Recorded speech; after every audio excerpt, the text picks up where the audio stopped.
مذکر مؤنث کا معاملہ ایسا گڈھب ہے کہ اس کا منطقی جواب نہیں دیا جا سکتا. میں کھانے پینے کی چیزوں کی بات نہیں کر رہا ہوں کہ دہی ایک علاقے میں کھایا جاتا ہے اور دوسرے میں کھائی جاتی ہے. عام لفظوں کی بات کرتا ہوں. اسی چیز کو حقی صاحب نے ایک انتہائی لطیف طریقے سے ایک مضمون میں بیان کیا ہے. ایک لفظ درد اس مضمون کا عنوان ہے. میری چھوٹی سی بھتیجا تہمینہ نے ایک دن سوال کیا، چچا جان درد لڑکی ہوتی ہے یا لڑکا؟ میں نے کہا لڑکا. وہ بولی کیوں؟ میں نے کہا درد اٹھتی نہیں اٹھتا ہے اور اچھی ہوتی نہیں اچھا ہوتا ہے. اس نے حجت کی کہ درد کو لڑکا کیوں کہتے ہیں؟ وہ شاید کہیں درد کو مؤنث بولتے سنائی تھی. میں نے کہا اس لیے کہ وہ شریر ہوتا ہے، تنگ کرتا ہے. لڑکیاں تو شرارت نہیں کرتی، وہ تو تکلیف نہیں پہنچاتی، آرام پہنچاتی ہیں نا. وہ بولی مگر تکلیف تو لڑکی ہے اور آرام لڑکا.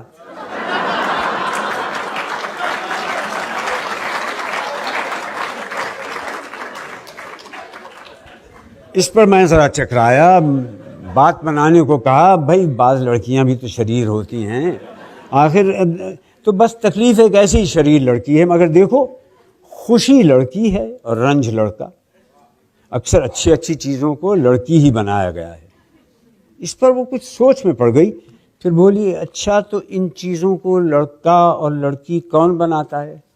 میں نے کہا بولنے والوں نے بنایا ہے، جیسے اللہ میاں نے کسی کو لڑکا کسی کو لڑکی بنا کر بھیج دیا ہے. کہنے لگی وہ تو اس لیے بناتے ہیں کہ بڑے ہوں گے تو ان کا بیاہ ہو جائے گا. تو کیا درد اور تکلیف کا بھی بیاہ ہو سکتا ہے؟ اس کی منطق میرے لیے خاصی ٹیڑھی کھیر بن گئی تھی. پہلے تو میں فقط ہنس دیا ذرا مہلت لینے کے لیے کہ کوئی نکتہ سوجھے تو اس کو کچھ بتاؤں. کچھ نہ کچھ تو مجھے کہنا تھا. میں نے کہا ہاں ہو سکتا ہے، بلکہ ہوتا ہے.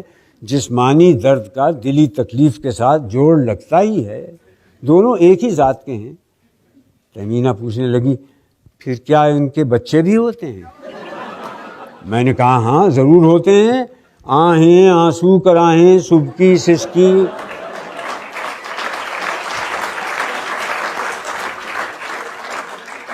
انہی کے بچے تو ہیں. آنسو کو شاعر لوگ شریر لڑکا ہی بتاتے رہیں. آنسو ٹھہرتا نہیں، گھر سے نکل پڑتا ہے. وہ بولی ٹھہریے ٹھہریے، ایک آنسو کو چھوڑ کر یہ تو سب لڑکیاں ہی لڑکیاں ہیں. آہیں کراہیں توبہ اف سسکی. میں نے کہا کیا مذائقہ ہے، ان کے لیے کوئی جہیز وغیرہ کا انتظام تو کرنا نہیں پڑتا. اب اس نے پوچھا کہ انہیں پہچانتے کیسے ہیں کہ کون لڑکی ہے اور کون لڑکا؟ میں نے کہا ایسے ہی جیسے آدمیوں کو، یعنی نام سے. اب کسی کا نام شاہدہ ہے تو وہ لڑکی ہے اور شاہد ہے تو وہ لڑکا. شاہد کی طرح زاہد، قاصد، والد، مرشد، قائد سب لڑکے شمار ہوں گے. یہاں میں نے خود ہی اپنے آپ کو پھندے میں پھنسا لیا.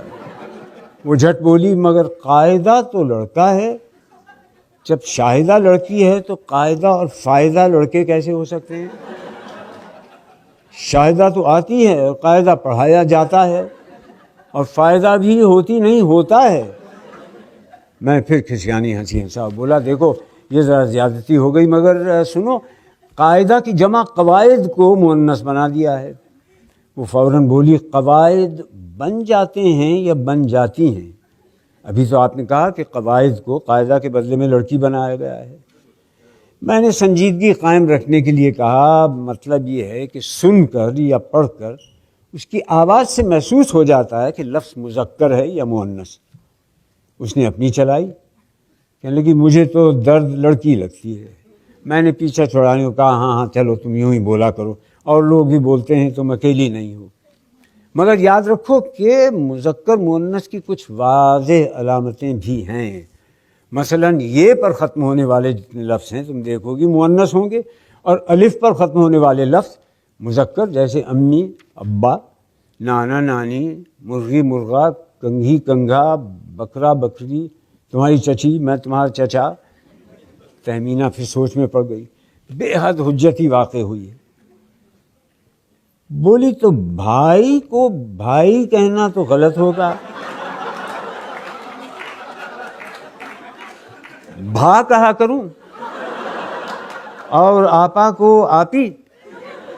مگر یہ تو بڑی گڑبڑ کی بات ہے. کیا دھوبن کو دھوبی کہوں اور دھوبی کو دھوبا؟ میں نے بات کا رخ بدلنے کے لیے کہا دیکھو بعض لفظوں میں جو آخر میں یہ آتی ہے یہ ان کے پیشے کو ظاہر کرتی ہے. جیسے دھوبی، درزی، نائی، قصائی، بساتی، کبابی. بولی تو یہ سب آپ کیا کہتے ہیں مؤنث ہیں، اور ماما آیا کیا کہتے ہیں مذکر. تو آیا آئی کہ آیا آیا؟ وہ پھندے پر پھندا ڈالتی جا رہی تھی. مجھے ضروری کام یاد آ گیا. میں نے کہا ابھی تمہیں یہ باتیں سمجھانا بہت مشکل ہے.